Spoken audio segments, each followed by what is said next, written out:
Okay, now that we've got the rest of these wired into Phoenix clips, I'm going to show you real quick what we do here. We want to make sure that these are wired in the correct order, where the red is going to be to the left when it's in the B-board, and the black is going to be to the right. If you don't wire them in the correct order, you won't get information from that cable or APS headspace. So now I'm going to check to verify that I have the correct cables in the correct locations. And the way that I'm doing that, if you remember, we have these in a very specific order for a reason. So I'm going to pull on this one. I know this is my second perimeter cable, which makes it my fourth position on the board. My first perimeter cable, which makes it my third position on the board.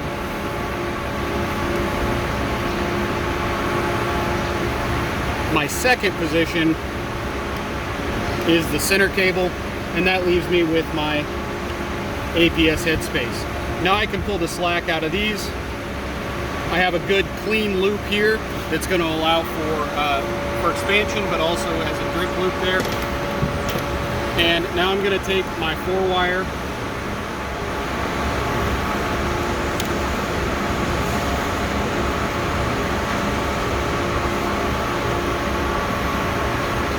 and feed it through this. And there are 4-wire tools for stripping. I use this knife.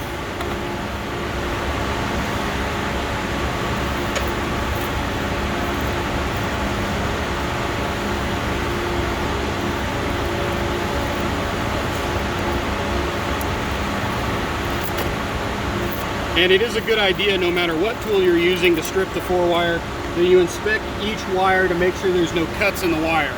If there is a cut, it's exposed wire and it won't feed information correctly.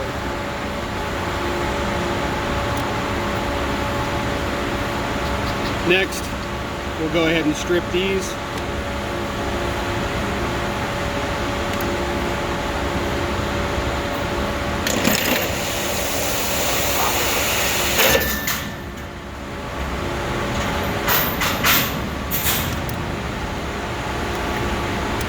Finally, we have the 4-wire Phoenix clip, and we're going to install this very similarly to the way that we installed the 2-wire clips. We want red and black at the bottom, and then green and yellow will be the following two.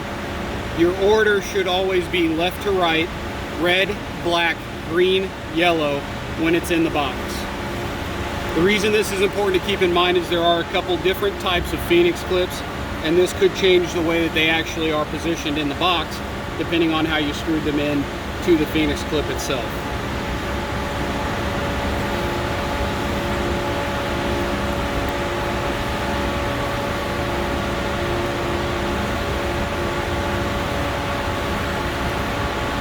It's a good idea before you complete this to give those each a tug and make sure they are secured into the clip. And then again, you can pull some slack out and give yourself a good drip loop with that 4-wire. Make sure those caps at the bottom for your 2-wire and your 4-wire are on tightly. And then you can connect at the bottom, power it up, and check the system.